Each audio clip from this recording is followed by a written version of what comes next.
Walk with us on the road to hell, an actual play podcast from Messy Crit Productions. See the bombs falling down, not to mention the fire.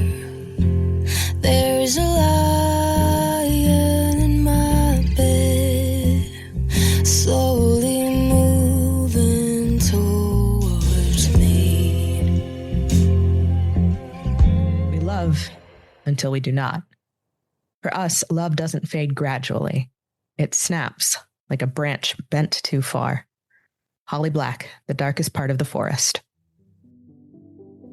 In the year 1850, the small fishing village of Marlin Bay was established by Wilson Ashdown and a select group of families.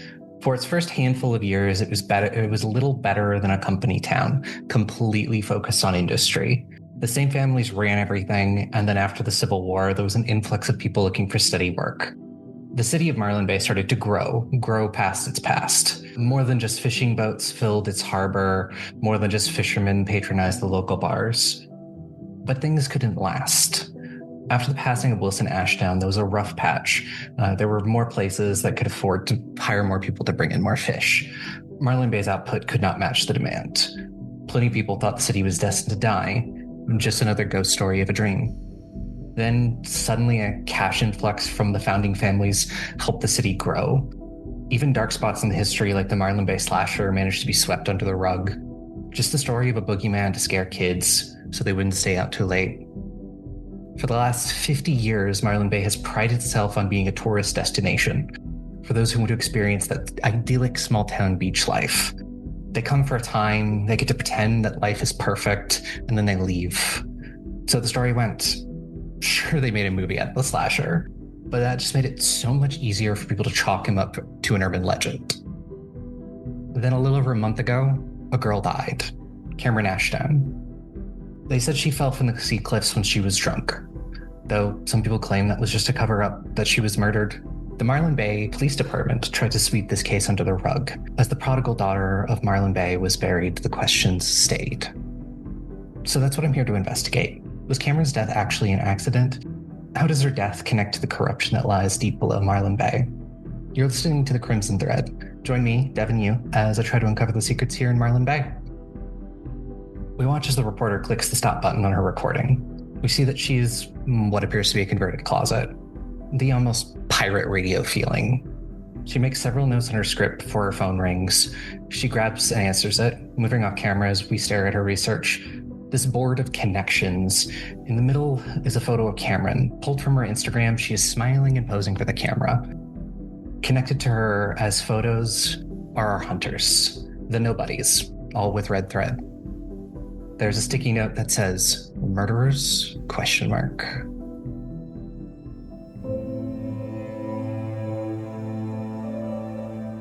So, last time we left you all, it was a rather interesting moment as you stood on the sea cliffs and dealt with your first vampire. I don't imagine you hung around very long after.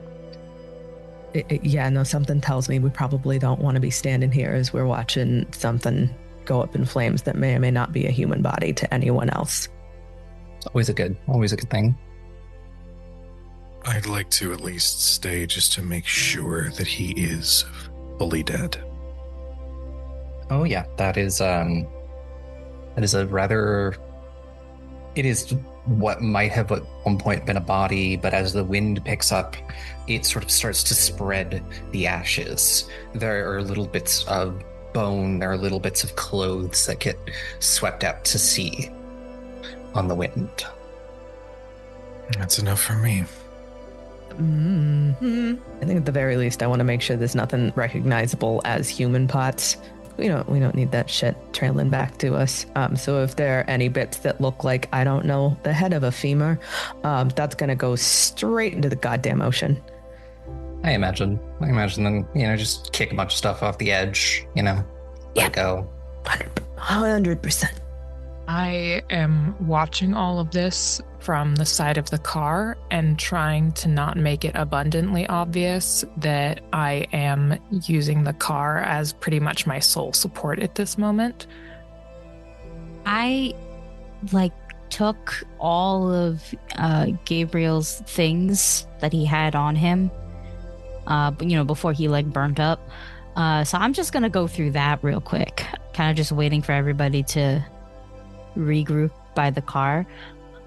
I know I have like wallet and stuff, but like what? I don't think I ever got a list of things.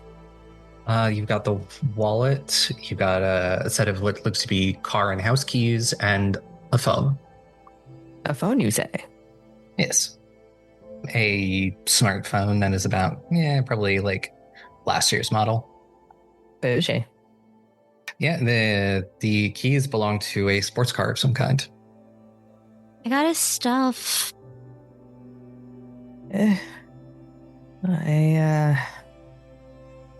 Shit. Pen? Yeah. What are we supposed to do after the fact? Like, clearly, homeboy had like a life or whatever. I'm not sure what the aftermath is supposed to be. Well, it really depends. Sometimes I know hunters will straight up take care of it, make it look like they left town or something. And other times, you just don't do anything about it. Just, be aware that on the news and stuff, he'll be probably considered like a missing person or something.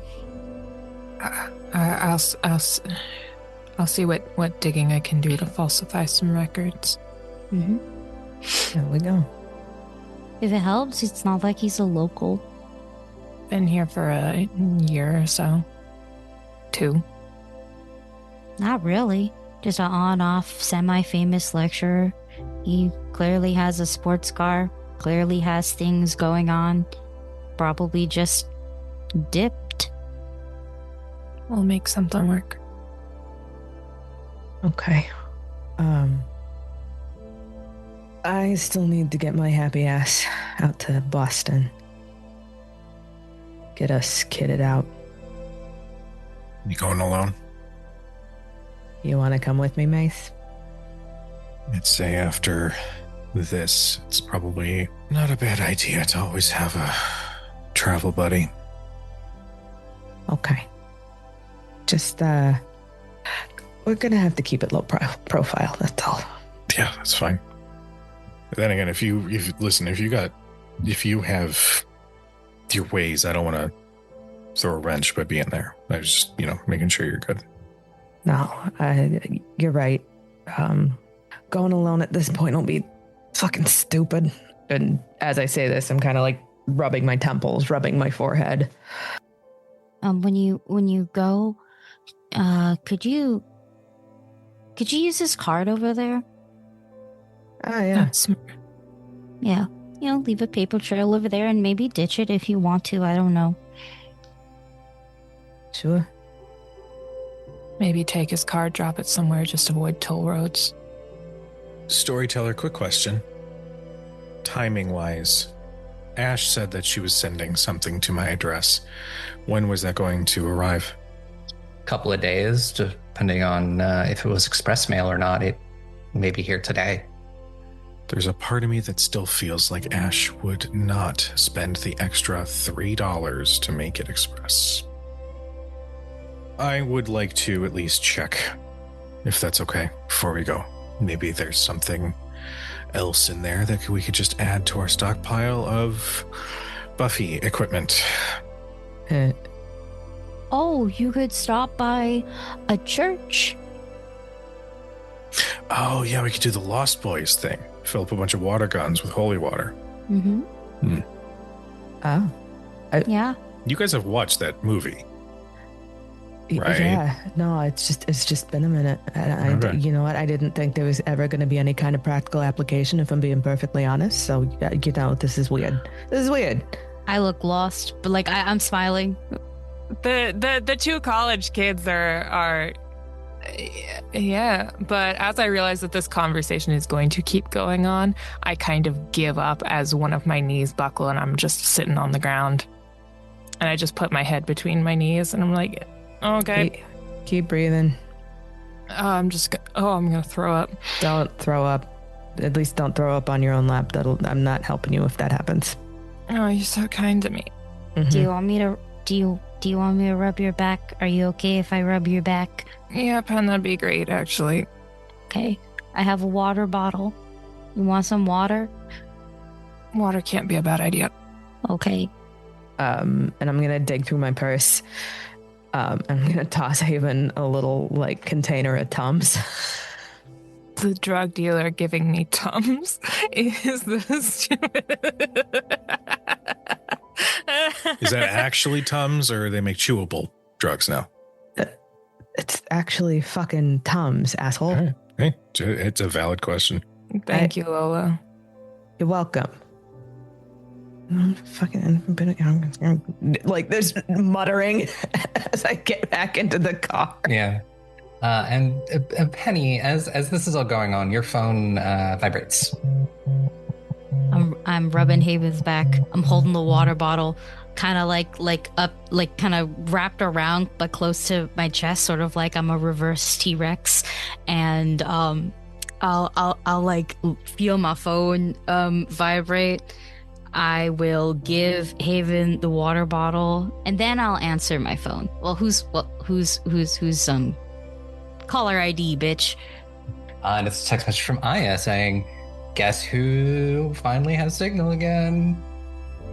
I smile at my phone, and then I think about what to send, and simply just send like the singular eye emoji.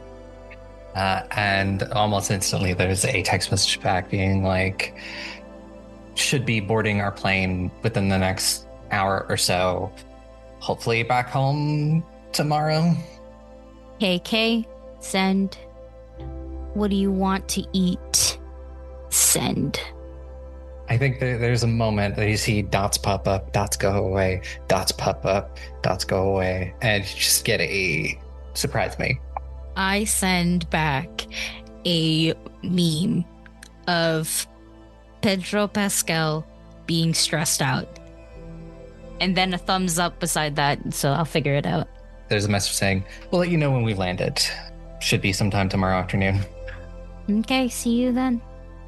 I send that too. Then I'll put my phone back in my pocket and probably help Haven to the car, like into the car. Unless you're gonna throw up. I'm thinking about it. I'm really thinking about it. Like I'm still gonna help you and all that. It's just I don't want you to throw up in the car. I'm gonna assume I'm not gonna throw up. I don't think there's anything really to throw up. I was given like some stuff to gnaw on and water. It'll mostly be water. Are you gonna yak? I'm fine. I think I just did too much. It's been a messed up couple days here. Yeah, Really? That's the understatement of the year. I've been having a great time. It's a party town, USA. Okay, come, you fucking losers. Let's go. We gotta get some sleep, and I gotta fucking. Ugh. Do you want me to take the stupid sports car with me, or what? I mean, if you can make sure that you don't leave any prints. And you're not seen. That's gonna be the hard part. Because Worst case scenario, I drop you off at the park and ride, and you guys take the bus down to Boston. I think that's probably smarter. We are currently living in the surveillance state, so. Yeah. Okay. Let's go. Do you all head back to Haven's place, or are you splitting up? I think I may actually stay at my own place just for a little bit. Just to kind of digest everything that's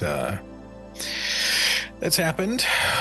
But yeah, it's just for a little bit. I want to stay at Haven's place if that's okay, because you're weird right now, and I just want to make sure that you don't like, I don't know, pass out in your own home. I am weird, and it's a different kind of weird than you guys are used to. I'm quieter than usual and not my typical thoughtful and working up the next kind of plan kind of quiet. It's almost kind of a radiant silence. I don't think I'm going to start getting worried until you are no longer taking pot shots at Mason, because that's when I will actually be worried. I just kind of sit in the back with my head against the window, watching everything go by as we drive. I think before we split off, because I would also like to be in my own space for a little bit. It's a shitty space, but it is my space. Mace, I'll meet you at the bus station. How's that? Yeah, that sounds like a plan. Okay. I will make sure the others are good before I hop on my bike and head to my apartment. And Haven, when you get back to your apartment, there's a notification on your computer that the process you set to run before you went out is complete. The cipher is ready for use. Holy shit. It's done. I'll set it to print and leaf through the pages just to be certain, because it's just me and Penelope right now, right? And muffins. I'm excluding Muffins from this, just like I'm excluding Peach and Daisy because they also can't read, but they are in fact there. I'll look at Penelope. We have a code breaker. So you can translate the book? It'll still take a lot of work and some late nights, but yeah. We can translate these books. Nice.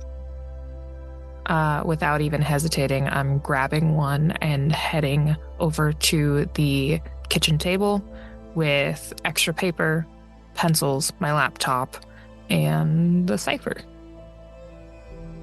It's all about time now. It's a slow process, but it's faster now. What was my role for my insomnia?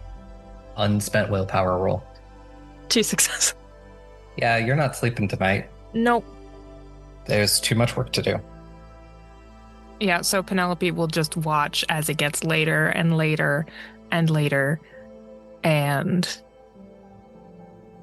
I don't think I have said a word. I've just focused. That's fine. I'm just keeping an eye on you. I think I've ordered pizza or some sort of form of takeout again. And whether you like it or not, you are being secretly fed. No, I'll eat. It's just very absently. Like, you could put anything in my hand and I'd probably eat it. Yeah, exactly. It's just like, here it is. Here's a fork. Don't eat the fork. Here's the fork with, like, I don't know. It's the fork with some broccoli and rice in it. Now you can eat it. That's what's happening. Yeah. I too will help with some translation just because why not? But I have the disordered sleep flaw, so I might be passing the fuck out at some point. We are the opposite. Mm-hmm. I can't sleep, and you have to sleep whether you like it or not. Yeah, exactly. And together you make unhealthy sleep patterns. And Mason, you head back to your apartment. Kind of take my time getting back home, but yes, I know that I have to kind of digest the feelings and thoughts that are running through my mind after that whole thing. So yeah, I'm heading back to my place. In front of your door, when you get there, is a small package. Pretty basic. It doesn't have a return address, but has your address on it. Oh. Turns out she is no longer a cheap ass. That's new. I kind of look at it for a few seconds. And then I will bend down, pick it up, and bring it inside. Do you open? Yeah, I'm gonna open it. Inside is standard packing material, and the first thing you unearth is a set of brass knuckles. They seem to be made of this coppery material, and there's almost like a static electricity feeling if you like slip them on your fingers and sort of feel how they weigh. Mechanically, this is an artifact. Oh. Shit. I kind of let them sit kind of in my hand a little bit. There wasn't anything else in there, was it? There are a few things in there. There is, other than that, there's a bundle that's wrapped in cloth, like sort of tied with some twine.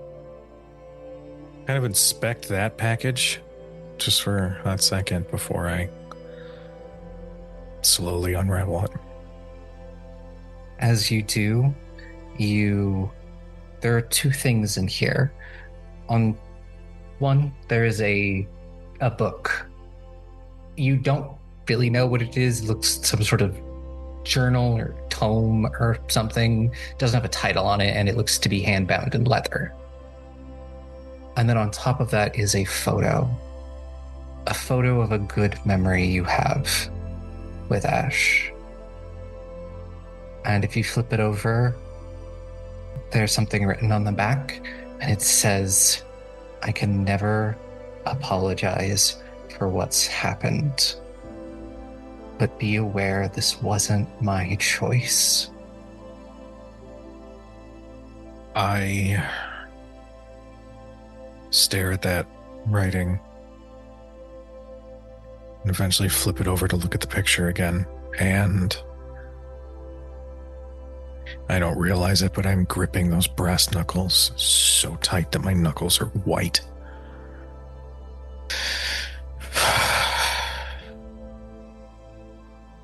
I pocket the small book. I don't even have the energy to look at it. I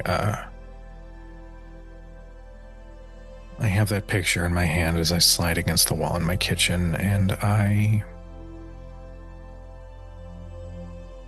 break down. And after a few minutes of just letting it out, I wipe the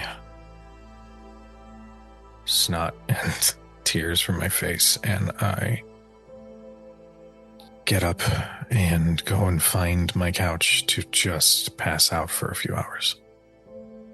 So, Lola, is there anything you wanted to do before the trip in the morning? Funnily enough, I think Mason and I had the same idea. Mine is slightly less productive. I get back to my apartment and shut the door.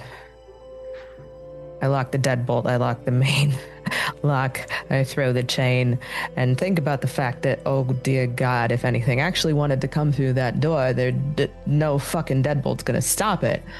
And then I start thinking about how much money it would take to like reinforce it. And there's a bit of a spiral from there. So with little to no preamble, I drop my helmet and my keys and I throw off my jacket. And I grab the bottle of Jack on the kitchen counter and I just start chugging it. Because Oblivion sounds real good right now. Definitely not time to think about every single time you've hung out with them and woke up feeling a little drained. Yeah, no, we're not gonna think about it. Those little bucks. We're gonna put it. We're gonna compartmentalize that, and we're gonna think about it later. And by later, I mean probably not at all. And given my constitution, at the very least, I managed to take down half the bottle before things are pleasantly numb. At what time in the morning do Lola and Mason meet? I think there's a text message Yeah. at like 10:30.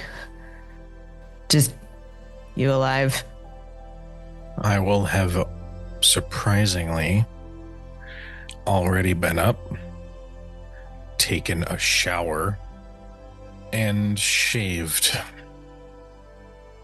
You guys would see in the group chat at probably around 4:36 in the morning from Haven, just, we've got a cipher, we're working on it. And then something really unintelligible. It almost looks like a key smash. There's tons of typos because Haven does not believe in autocorrect. And there's this moment of, oh fuck. And I'll kind of squint at the keyboard smash. And I'll look at the timestamp. I think she dropped the phone on her face. I look at that keyboard smash and think, is she trying to text with her non-dominant hand again? What the fuck is... I will respond simply, heard, we'll be back to help as soon as we can. An immediate text back. Got it. Okay. Nope. Don't have time to unpack this. And in the text, the separate text with Mason, headed your way. You ready? Yeah, I'm good to go. You get a message right back. I'm gonna squint at my phone.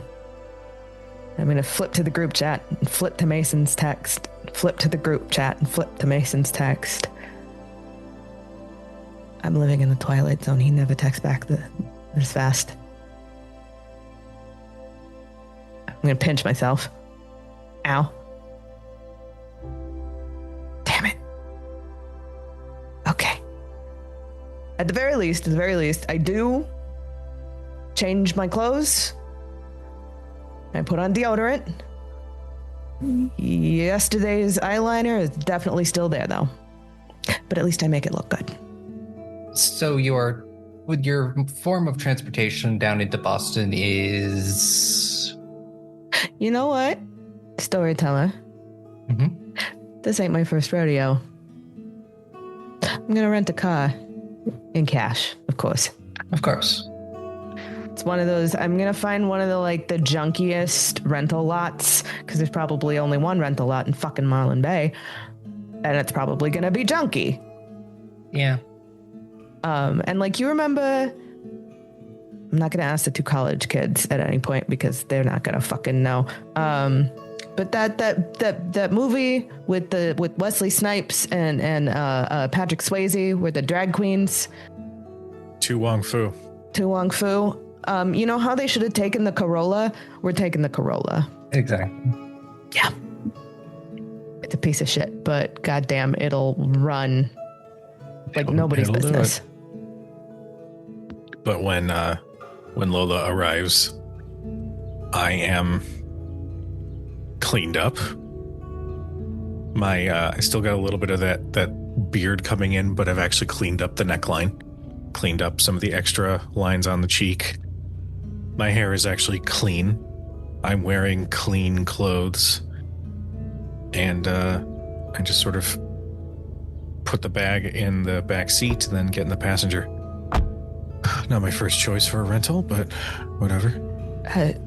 I'm sorry, did you want the Lexus? Is that an option, or? No.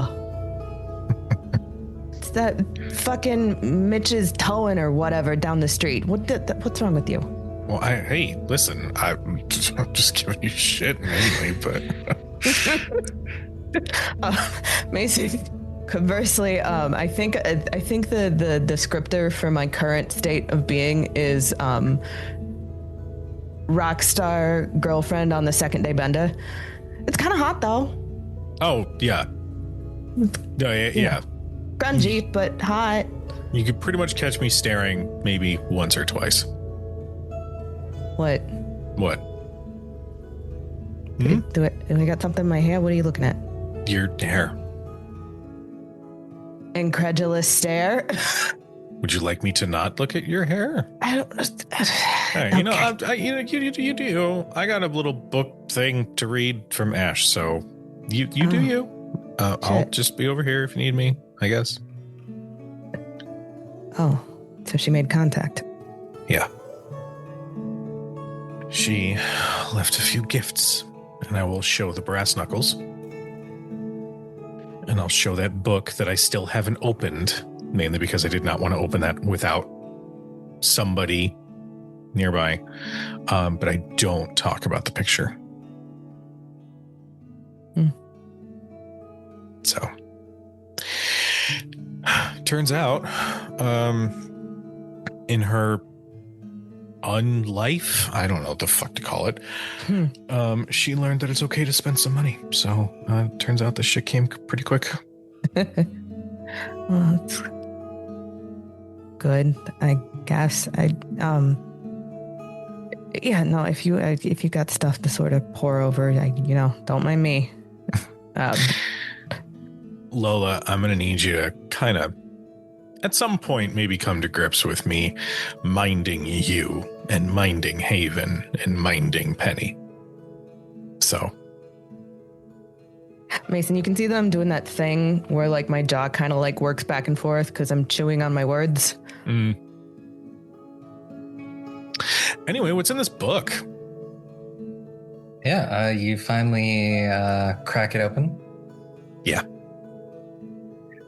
So, this book is probably going to take you a little bit of time to parse, but it appears like whoever wrote this was trying to teach someone about rituals and how they're done, sort of the basic idea behind them. And it is not your sister's handwriting. This may be something that she has taken from wherever she is. I really hope that no one ever notices this missing. Why didn't she take this from the fucking restricted section at Wizards of Waverly Place or some shit? What the hell is this? Oh, yeah. Has this got sticky fingers? I mean, she did when she was around, but, you know, it was little shit. A tube of lipstick here, a pack of gum there. Rebel. She was a fucking poser rebel, okay? She'd wear the flannel and she'd wear the fucking torn up jeans, but then she'd go and fucking shop at Nordstrom or whatever. Like, so only the highest quality flannel is what you're telling me. Of course, the flannel that costs like $40. I think as I laugh, it's been a shit ass week or so. And that shit lingers, but as Mason makes me laugh, I think my shoulders drop a little bit. And it's one of the most genuine smiles I think Mason's ever seen. I just hold on to that little sight. I don't say anything. Don't want to scare it away. And then I absolutely plug my phone in and commandeer road tunes. Okay, all right. I swear to God. And if you call it Chain Wallet Rock one more time, I'm gonna put on Trapped. I will pull this fucking car over right now and leave you on the side of the highway. At you least understand me, Mason Shop? I just laugh as the journey continues. Mm-hmm. You've got a bit of a drive ahead of you, so yeah. I do think at one point, at the very least, like as we're talking, as we're sort of like working through everything that has happened and ignoring it, but also it is there in the car with us. It sits like a fucking specter in the back seat. I'll just reach over and like take Mason's hand for a second. 100% allow it. Hold on. Other than that, storyteller, we got some driving to do. Yeah, it's, depending on traffic and which way you take, you probably got somewhere between like 2 hours, 3 hours, down from Marlin Bay to Boston. And we'll move back over to the other group for a time being. It's probably getting late morning, and Penny, you're awoken by another text in the group chat from your younger brother this time, Arden. What time is it? It's like 11 in the morning. All right. I actually also thought 11 in the morning is when I would probably be waking up. Haven's probably still at the table, if not moved to perhaps the computer or something like that. Me? I'm where I belong. On the floor. I, for some reason, went there. Perhaps I was on the couch and then I fell on the floor, but I am a hard fucking sleeper. So or the fall hit me so hard it just knocked me out proper. You know, who knows? Either way, I'm on the floor. I'm tangled up in what I think is a blanket, but could have easily been a towel. I definitely put a blanket on you and a pillow under your head. And now they're with me on the floor.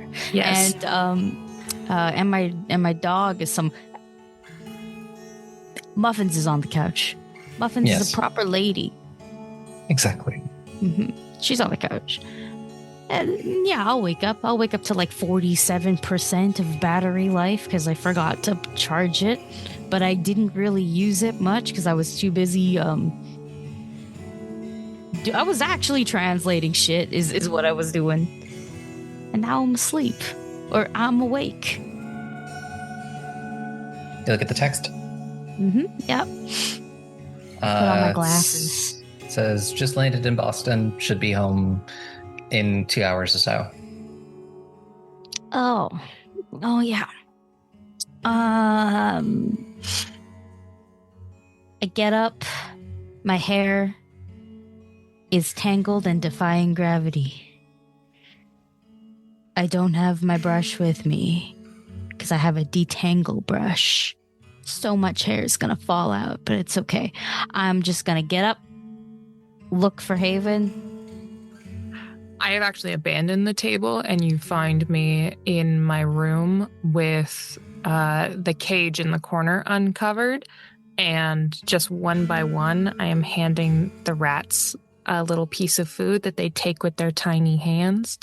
It's a weirdly sweet moment, almost meditative, as I watch them and how they move and how it's so normal. And then it also feels a little weird because once again, I have been extremely quiet. I'll look over to Penelope as she comes in the door. Hey. Hello. You doing okay? Yeah, I woke up now. You didn't sleep? No, there are nights that I can't. Yeah, I know. I have to go home soon because I blink one eye at a time because my siblings are coming back from their trip. So I'm gonna just make sure that they eat and stuff and fill them in on the situation. Yeah, no, that's good. Yeah, you should do.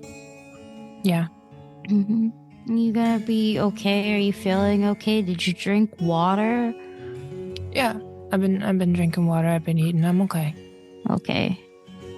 I think the worst of it passed last night. Okay. I think there's still pizza pockets in the fridge, and you should eat that. Unless Mason ate them, then I'm a liar. He hasn't really been here in the past couple of days, really. But then again, I haven't either, so they're really safe. Yeah. Cool. But yeah, you should eat that. You don't drink the milk. Who drinks milk? I do. Don't drink your milk in your fridge. Wasn't planning on it. You should probably throw it out. Oh, I okay. I think either somebody left the fridge door open for a little bit, so it got, but it could also be expired chunky. I don't think it is. I think it's fridge, but I don't want to take any risks. I'll get the fridge cleaned out a little later. We got some downtime, I guess. Mm-hmm. But yeah, don't worry about me. I got enough work to do. I'll come back later to help translate more books, maybe. Don't worry about it. Spend some time with the twins. Okay. And sleep in a bed. The floor is okay. The floor is concrete. The floor is okay. Sometimes you need that for your back. No. Yeah. Not concrete. Yeah.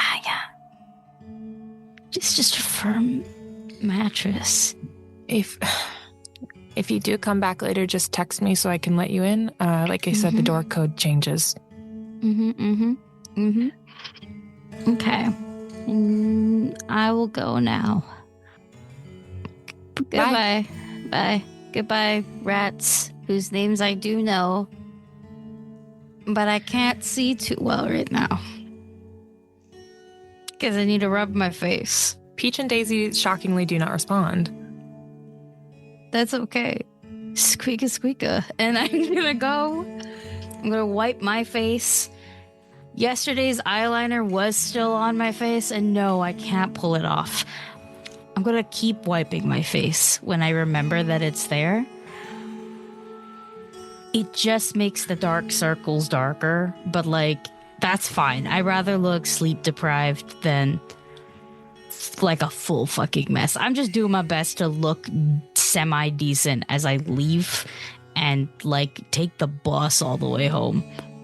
I will say, as soon as the door closes behind Penelope, my smile falls, and I am very quickly at the door, setting all of the locks.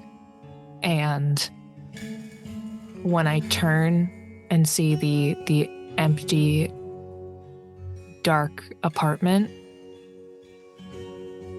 my hand does tremble a little bit as I go about and make sure that all of the windows that are set up high into the wall, those are all locked and reinforced. And I do have what I call my emergency exit, where when this building operated in a different capacity, there was a laundry chute that let out into one of the rooms that I've converted into a closet. It no longer has laundry capabilities, but with a little finagling, I was able to make that into an emergency exit. I make sure that that is secure and take a minute standing in the middle of the room, controlling my breathing, because I haven't had a minute to be alone with my thoughts. And I pull out my phone and I text to Lola and Mason, have a fun trip. And to Ember, it's hope your travels are going well. You're gonna kill it. Love you. Mm-hmm. And as you do that, there are quite a few messages from Ember. Just, starting with checking in, seeing how the project was doing, and starting to get a little bit more worried as it's been over a day. And they know that you can be a little forgetful sometimes, but usually they don't have to wait that long for a reply. And it's just, like eventually the last message is like, just let me know you're okay. I'll follow up my text with some shit went down, but I'm okay. I'm always okay. You get a message saying like, do you need something? I can bring you whatever you need. I put the phone down. Yeah. And it will be a little bit before, but there'll be another message probably about 10 minutes later that says, just talk to me, baby. Before I look at the phone, I know that it buzzed, and that means that I have a message to look at. I'm gonna go change and see that spot of red on my collar. And it's all everything. The sweater goes in the trash. And I change into comfortable clothes, and I pull Peach and Daisy out of their cage and tuck them into the front pocket of my sweatshirt because they like snuggling up in there, and it keeps my belly nice and warm when I sit on the couch. And I pick up the phone and just, I don't think I can be around people right now. Get a message that says, okay, just whenever you feel up to it, just drop by the shop. I just want to make sure you're all right. I'm okay. I just need a little bit of time. There's a message that just says, love you. I love you too. And we'll shift and takes you, Lola, Mason. You get there early afternoon. What's the first point of business? First point of business is to, make contact with my guy. This is true. And I believe you have the edge for this. Mhm. So why don't we get an edge roll?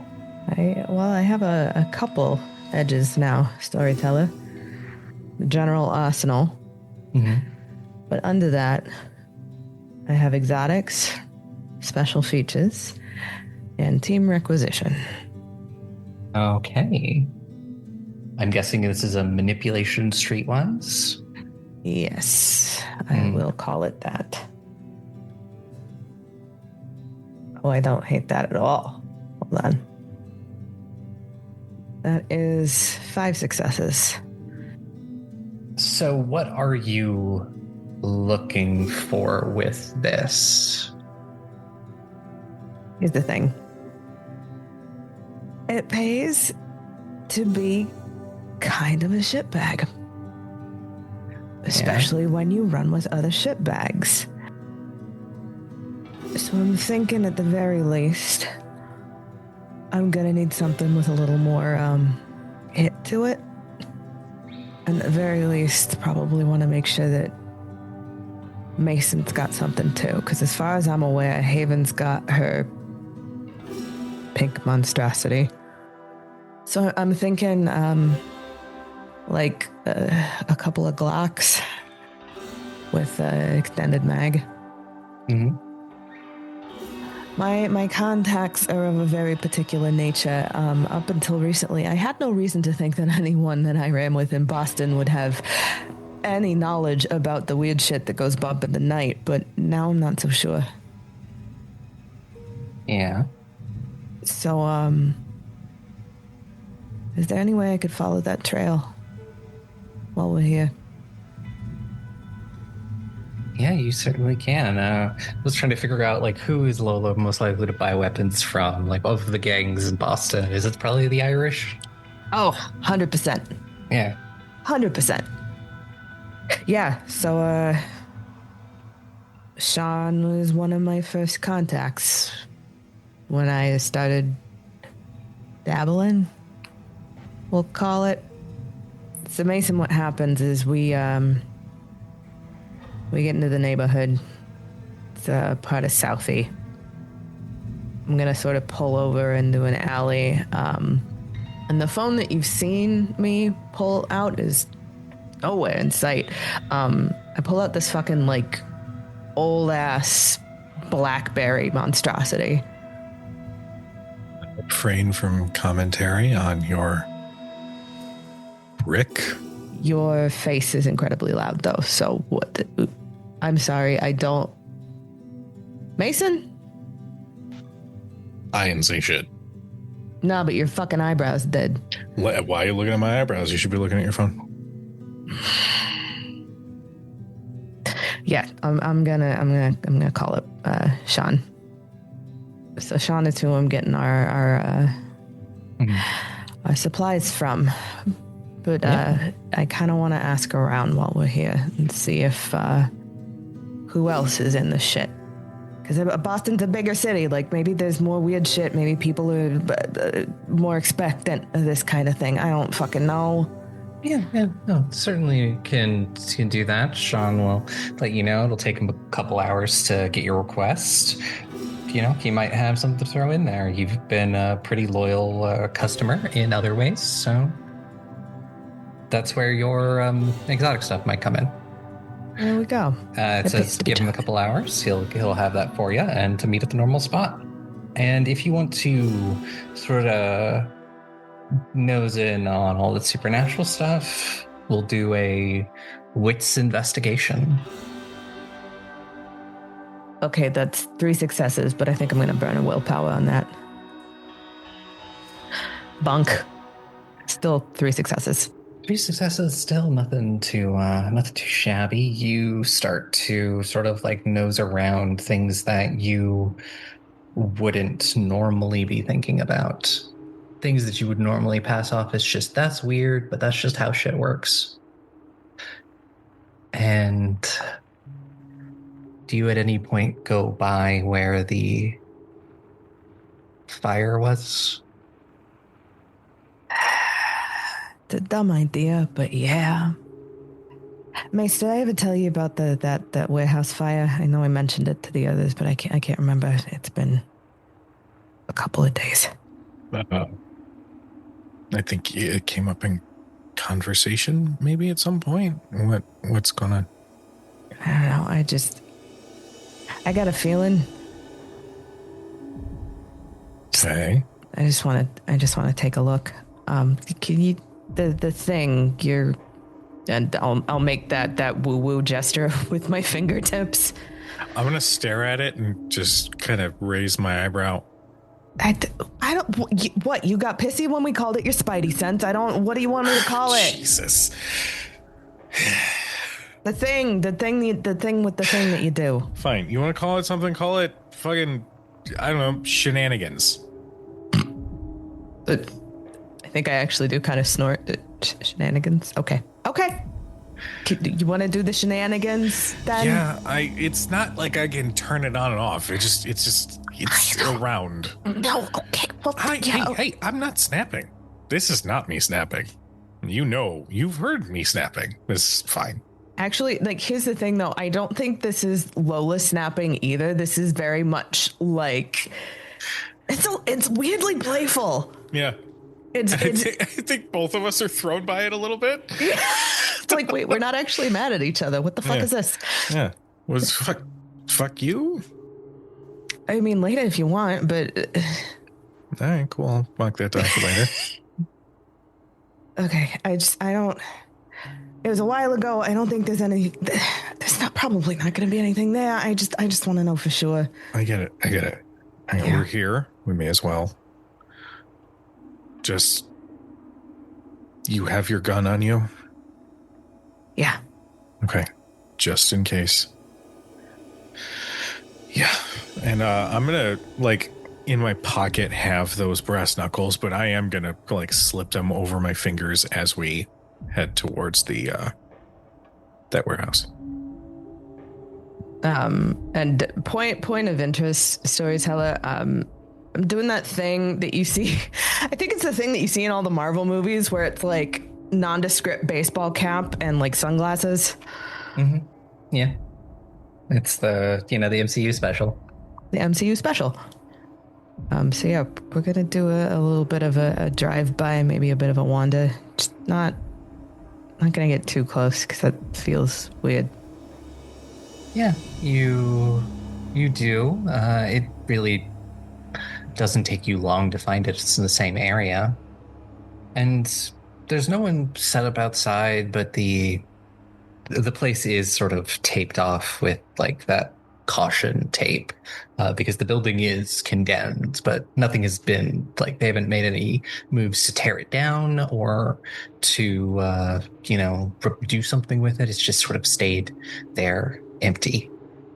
Can I see if I'm getting any weird pings? Yeah, give me that roll for your sense the unnatural. 3 successes. 3 successes. There's weird shit in there.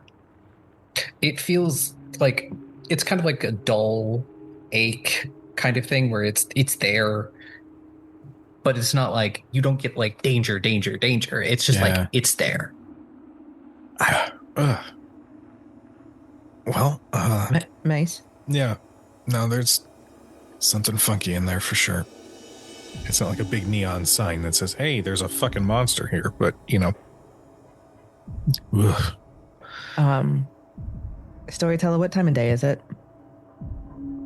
It's getting on later in the afternoon to somewhere between 3 in the afternoon. You still got plenty of daylight left.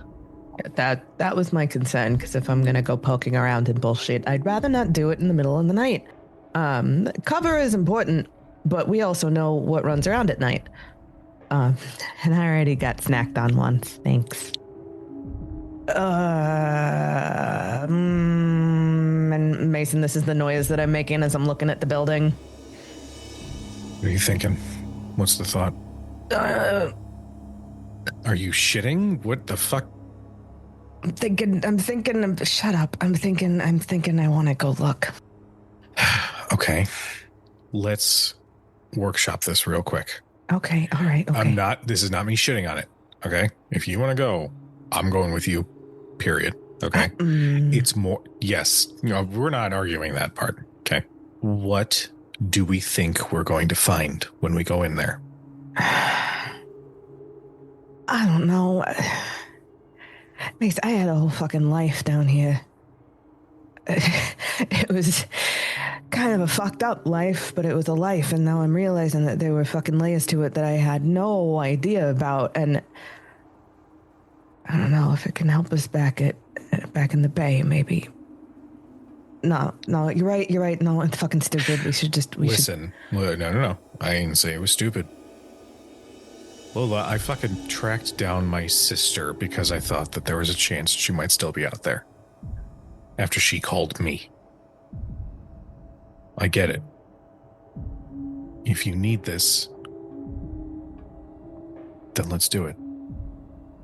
Just keep your guard up, okay? Yeah. Okay, just a quick look, that's all. Okay, all right. Can you, I don't know, can you like pinpoint at all, or is it just sort of a general vibe? Yeah, it's inside somewhere. That's the most I got right now. It's not pinpoint accuracy, but I'm sure I can work on it. Maybe, who knows? Okay. Follow me. Okay. And storyteller, I'm gonna lead us away from the street to one of the side entrances. Make sure there's nothing, like no cameras or nothing. Yeah. Are you doing this quietly? Quiet as I can. Either Dex plus stealth or Composure plus stealth from both of you.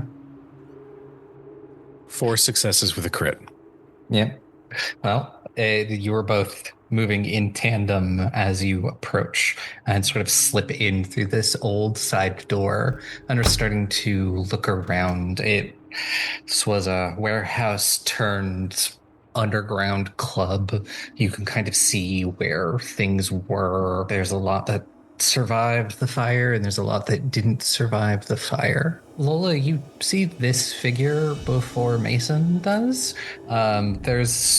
You're thinking a girl sort of bent over, poking around the ruin. She's wearing combat boots, ripped up jeans, flannel tied around her waist, and has sort of like a crop top on under, and is like sort of poking around his sort of dark, inky black hair that's tied up in a messy bun. She's poking around in this and muttering. Gonna like hold a hand out and like duck. I follow suit. And I'm gonna gesture to Mason and kind of do the I'm gonna point at her, point at him, and kind of point at my own forehead. Can I attempt another sense? Yeah, you can. That is only 2 successes. It's hard to tell with this girl, but there is something here that it's like underneath where the dance floor that's kind of giving you this sort of like dull ache. It's not a danger anymore, but it's here. I will kind of shrug, but then give a gesture, like point at the ground and then point like lower, and then give that sort of ping gesture off of my temple. Is there a way to sort of quietly slip around and see who this person actually is? Yeah, you could give me another stealth roll. I'm going to remain here, if only because being able to sneak into the building was one thing. Sneaking around somebody while remaining undetected is something else entirely, so I'm going to remain still by that entrance. 4 successes with a crit. There we go. You do manage to move around sort of in front of her. She will see you, but you will have a second if you wanted to do anything. She is sort of muttering to herself as she is like searching for something. I realize that I'm going to be seen. The gun in my hand vanishes into my waistband, and as she looks up, both hands up. She looks up at you, and the first thing you notice is her eyes. She has heterochromia and has one blue eye and one gold eye. Looks up at you and just goes, I know anyone was around here. Kind of like holds her hands up a little bit. You can kind of see that they're kind of covered in soot and ash. Yeah, you and me both, sweetheart. So what brings you to this godforsaken place? I'll tell you if you tell me. And she sort of like tilts and she like reaches into one of her pockets and pulls out a relatively nice bracelet and says, girls gotta eat, and keep hearing that there are a lot of bodies here they couldn't dig out. Fair. Well, that seems to be an honest enough. Yeah, I was here that night. So just, come back to relive the good times. Yeah. Absolutely. So, yeah, I'm gonna take my ill-gotten gains and fuck off. Hey, Dollface. And I'll kind of stand up and like still one hand up, but I'm gonna reach into one of my pockets and pull out 100. We never met each other. Yeah. No idea who you are. We never saw each other. Neither of us were here. A win. You know what? I love that about this, and I'll hand it the cash. And says, anything else you find? Yours. I'm good for a bit. So. Have a good day. And she will sort of turn around, see Mason, and just kind of like, and it's just gonna like, see you both later. Have fun. Finger guns. Yep. See you never. Okay. Okay, that was way easier than it probably had any right to be, but I'm not gonna look a gift horse in the mouth. And once she's gone, I'll kind of nod my head to Mason. I'll rejoin Lola. It's something underground. Maybe is there a basement? I think so. Do we want to go into the basement? We've came this far. One look, and then we're done. All right. So yeah, storyteller, I would like to find the basement access. Yeah, we'll do another wits investigation. Just sort of to pick your way through the burned remains. 3 successes. Takes you a little bit, but you do. Slowly pick your way down the stairs to sort of this area underneath. Mason, if you want to try to pinpoint anything else, give me another roll. Okay. 3 successes. 3 successes. As you're taking a look around and trying to pinpoint anything, there is a sort of what looks to be a storeroom here. And the door itself looks to be rather reinforced. And that's where the feeling is coming from. I point at the door. It's behind that. Does it look intentionally reinforced? Like somebody was deliberate? Oh, someone definitely deliberately reinforced this door. Like this is a door that's like going to withstand some damage. Okay. That's not unsettling or anything. Fuck. Okay.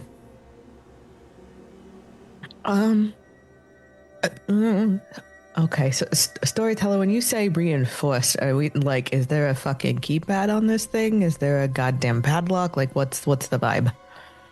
There is most definitely a lock on it, but not no keypad. But there is certainly like a relatively sturdy-looking deadbolt. Can I? This is going to sound really morbid. Okay, so we saw a woman in here. Are there any signs of murder having happened in here? There's definitely some signs of something. It's hard to tell with all of the fire and smoke damage, but there are definitely spots where you can tell there used to be bodies that have been removed. Jesus.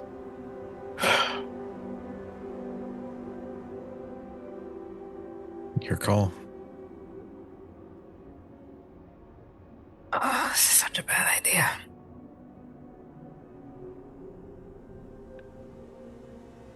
I'm gonna pull the motorcycle gloves out of my pocket. And from the inside pocket of my leather jacket, I'm gonna pull a lockpick set. Yeah? Give me a Dex larceny. 4 successes. It takes you a minute because it's a little kind of clogged up in just ash and dirt, but you're able to get that lock to flip. So Mason, what you see, it's very much the this is a choice that I am making face. Before I pull out the gloves and the lockpick, and just sort of like walk over, squat down, and like super focus. I don't know if the rest of the cell has ever seen me do a B&E before. Probably not. First time for everything. Yep. As someone who is sloppy with his B&Es, I look with respect as I stand watch, just in case a cop decides to walk into this abandoned warehouse and cause some problems while we're opening a door. Yeah, no. So when the lock goes, it's like, carefully open the door. And as you open the door, the smell of decay hits you. Clearly, no one has opened this door in a while. Over how long has it been? Almost 2 years. It's something like that. Yeah. And the smell of rot and decay immediately hits you as you open. It's pitch black in there. Oh, Jesus. Oh, God. Okay. Can I use my cell phone light? Yeah, you can. The first thing that you notice is 1, 2, 3, 4 desiccated corpses. And in the center of this room, an ornate coffin. Its lid is not on it. It is sort of thrown to the side.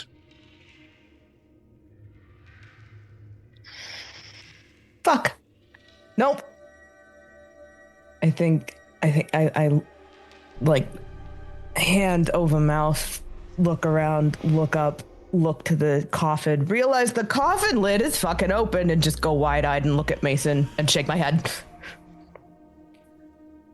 I pull that door closed. Hightail. I pull that door closed. Hightail and it. Yes. Nope. I legitimately think that is what I am saying under my breath as we walk with very quick and intent purpose up the stairs. No. Fuck nope.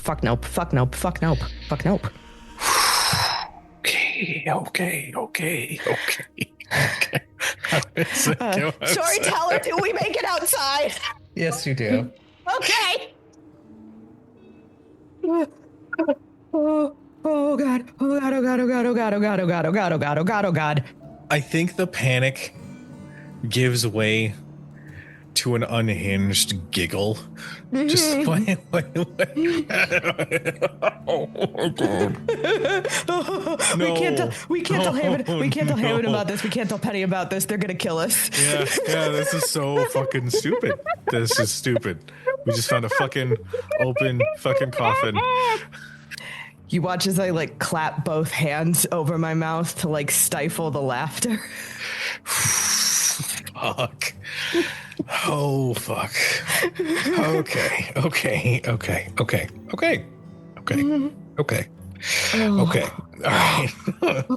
Because of course there was. Because of course there was a fucking open coffin. In the room with 4 fucking dead bodies. Of course there was. Yeah. Okay. Let's go meet your friend and let's do normal human things, like get some illegal weapons so that we can go back to Marlin Bay and prepare for more bullshit. How about that? How does that sound? Maybe we get a bite while we're here. I hear the cuisine out here is great, maybe. I don't know. I'm rambling right now. Yeah.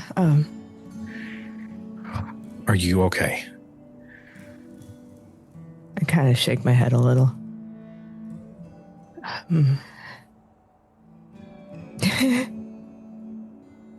I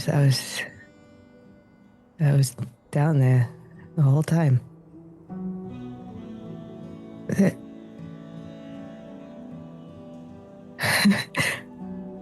And somehow I walked away out of it.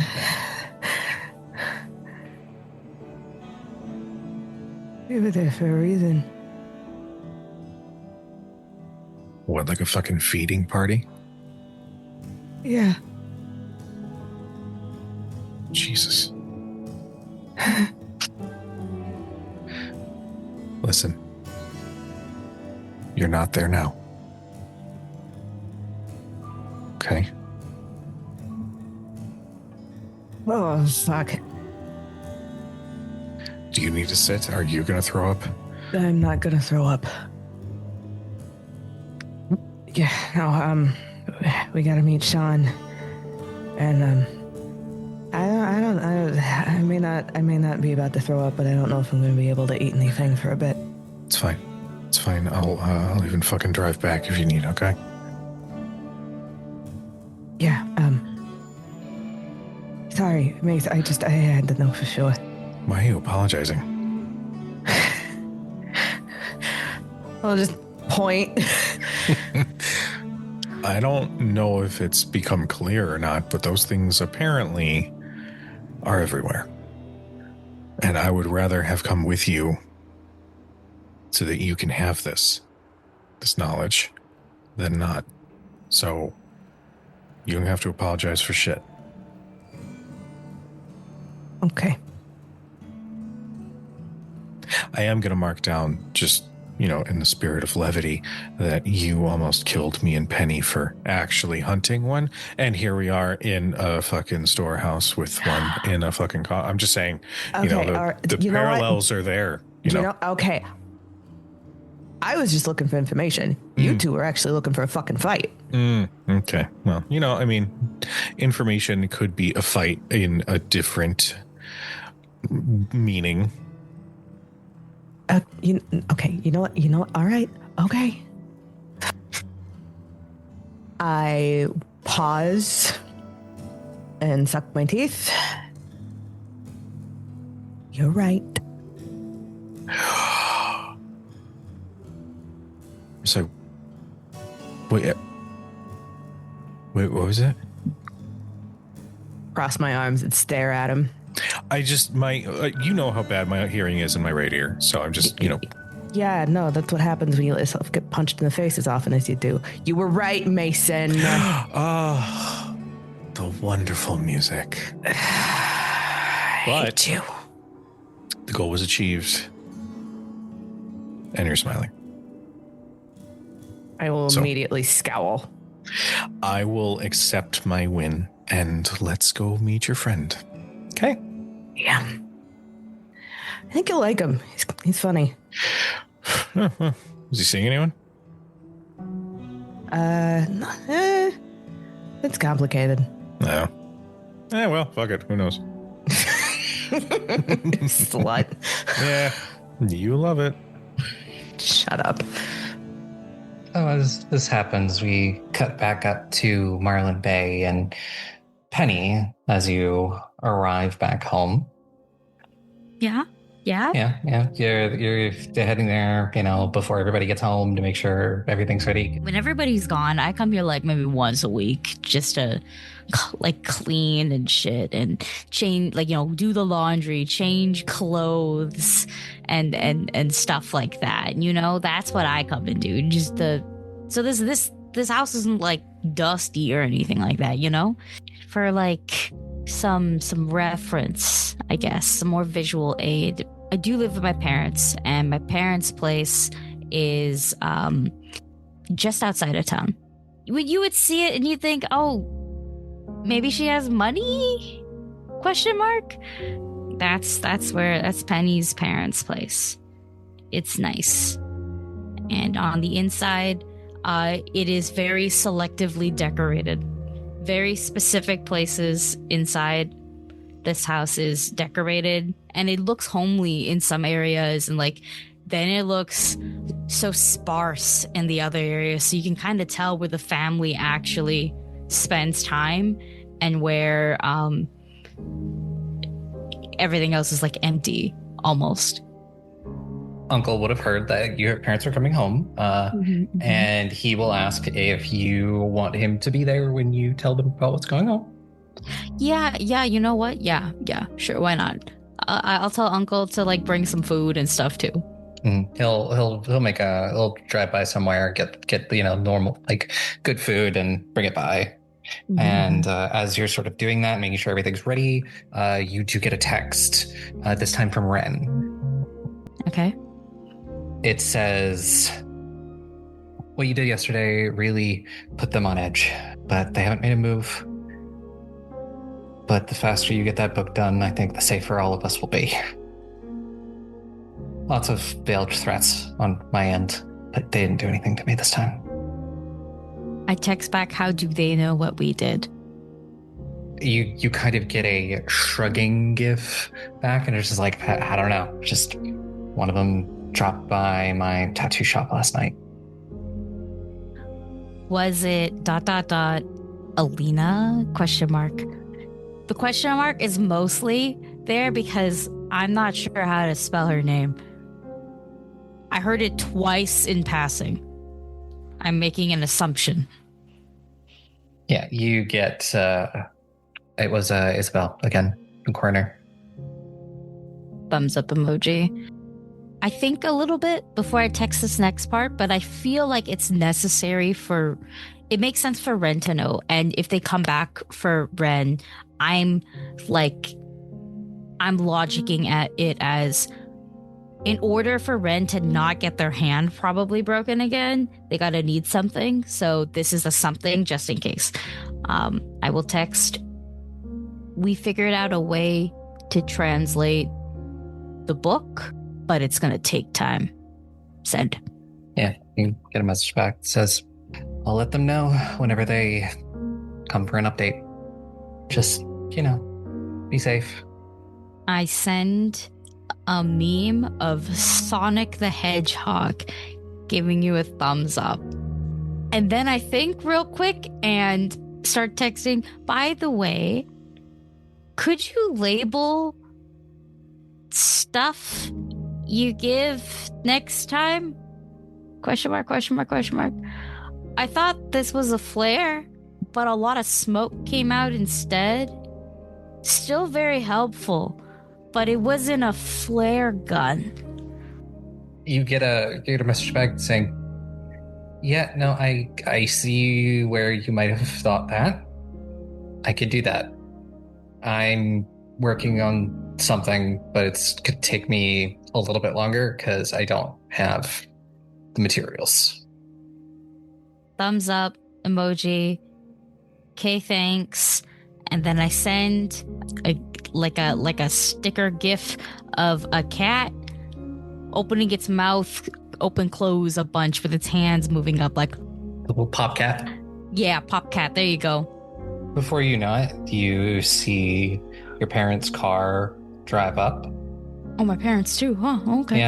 Yeah. Your siblings and the parents, they all get out. At this point, Uncle has arrived with food, and you've probably gotten it set up. Give us a little bit of description of this family as they come through the door. Your younger siblings and your parents. You already know what Uncle looks like. You soon realize it's genetics. Everybody in this family is unfortunately hot. Maybe it's our skincare routine. Maybe it's the fact that you will never be able to tell anybody's age accurately. Who knows? Everybody's getting carded. Everybody's feeling vibes. So yeah, Uncle's there. Probably dressed like an uncle, looking like an uncle, but like the hot kind. My dad, Kenji Yoshida, his English name is Patrick. So more people probably know him as Patrick. He's a tall man with like 50% dad bod, and then 50% perhaps this man goes on morning walks or something, like that kind of vibe. There is muscle, there is fat, there is a father. That's a father. That is in fact a father of four. Probably very light facial hair going on, extremely light, needs to shave. That's too much, honestly. and well dressed. Not as in well dressed, I have money, but well dressed. My wife dresses me up, and I am better for it. So yeah, just that's a father. Probably also carrying all the bags and stuff, because why would he 100%. allow anybody in this family to carry a single bag? Also very like kind of outgoing demeanor.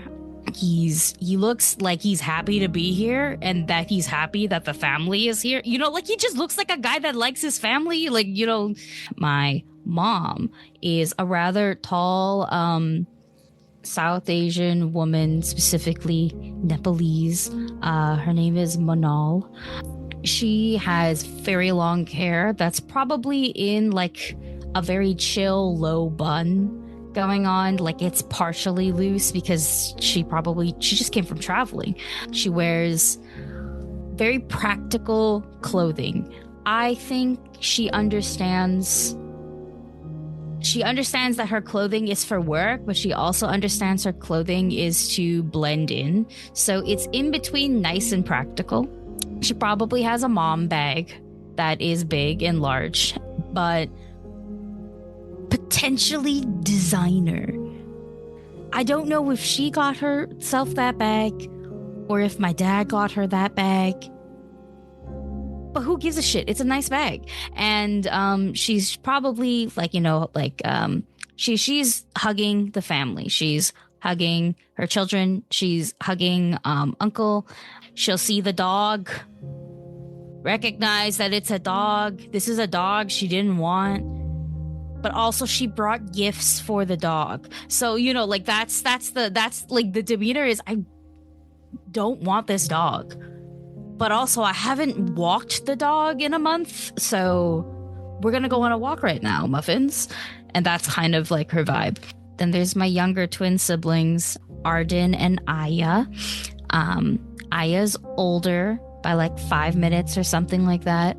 The best way to put it is they are two very stylish teenagers. They're both 17. They are Gen Z social media influencers. They're TikTok influencers. They dress like TikTok influencers. They make a little bit of money from that creator program because that's active in the States. And you kind of are aware of that. They're very stylish. They're probably the ones that are the most fashion forward, honestly, in this family. They're coming back from Europe, so maybe they're getting a little bit of that European twang in them because they've been there for a while. And at least one of them has to be autistic, just stats wise. Statistically, one of them has to have picked up a slight accent because they heard too many people talking with that accent, and now it's kind of stuck in their head, like that. That's what's going on. I think they have colored hair. Yeah, that tracks. It probably do. If anything highlights or they gotta re-dye and bleach it, that's the kind of vibe. I don't think Arden wears his hair too long, but Aya does. The best way to put it is that women in the family culturally will wear our hair long, pretty long. The LP just wears it very natural though. Everybody else kind of highlights, lowlights, who knows. And that is everybody showing up super nicely to me.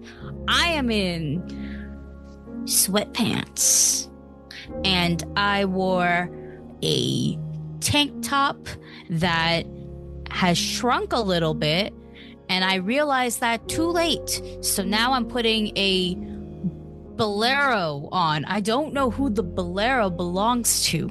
Someone will tell me, but I'm putting it on.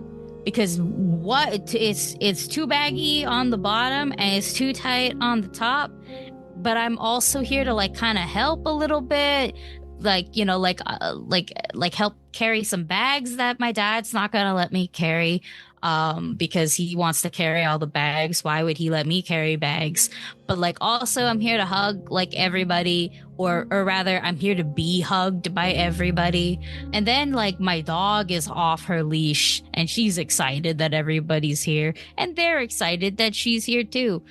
So I'm kind of just mom fast walking to everybody, real awkward There's that moment when, a bunch of people get together when they haven't seen each other in like a month, where it's just like that initial catch up that it sort of quickly migrates to the we've been traveling all day and are starving, and there is food. And quickly kind of becomes, we leave, we'll get the bags in a minute. Let's eat first and settle in, and then we'll unpack everything. As this is happening, food is distributed and, people start to eat. How do you want to broach this subject?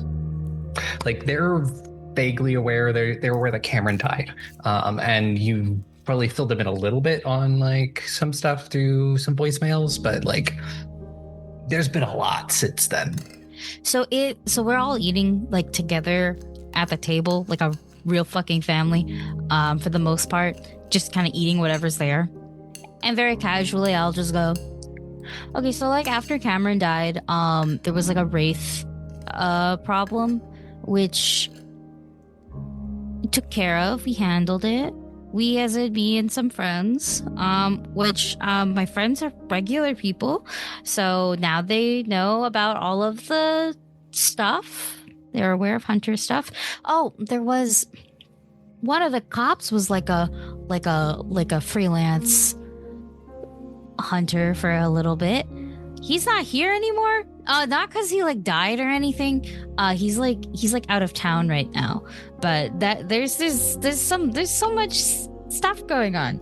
Oh, there's like this curse on the town that keeps all of the supernaturals inside.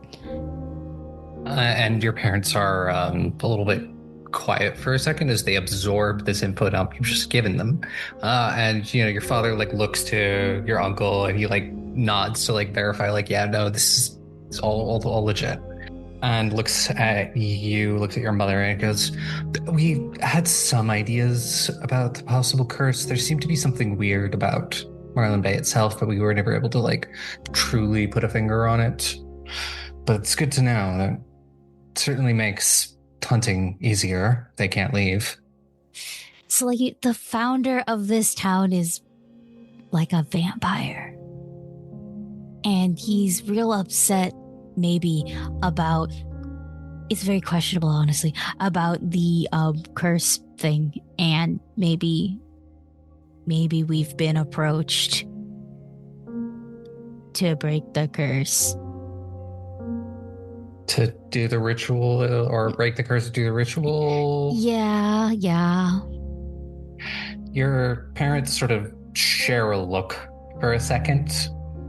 It's not necessarily like an awkward pause, but there is a pause, and then they kind of like look back to you and says, we'll figure it out. You're getting back out in the fields. I pause for a little bit.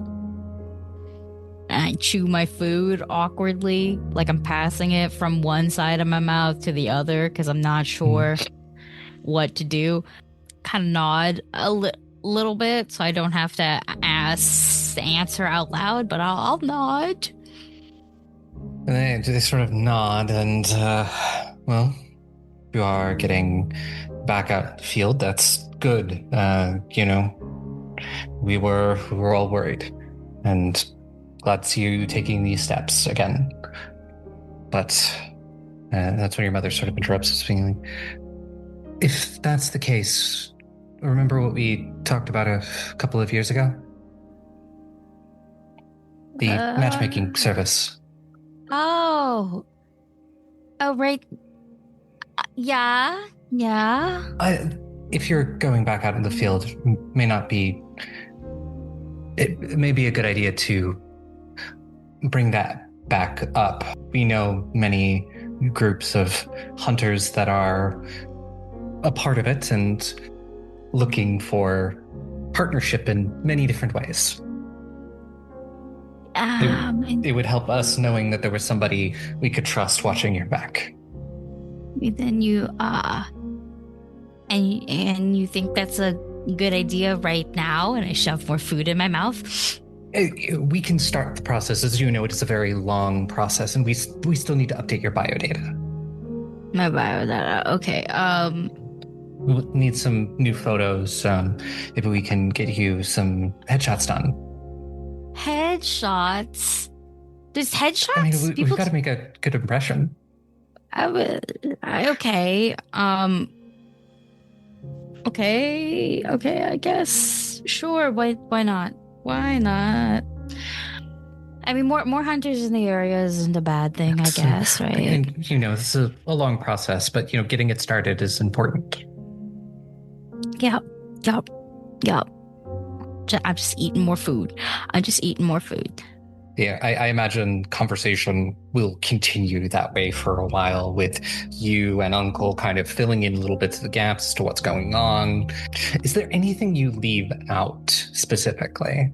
I leave out my friends who are specifically supernatural. So Ren and Claudia will never be mentioned. Like, they're not mentioned, period. Like, I will mention that maybe there's there are a term is Duskwalker. There is one helping us, but on the side, under the table. And I will mention other supernatural creatures that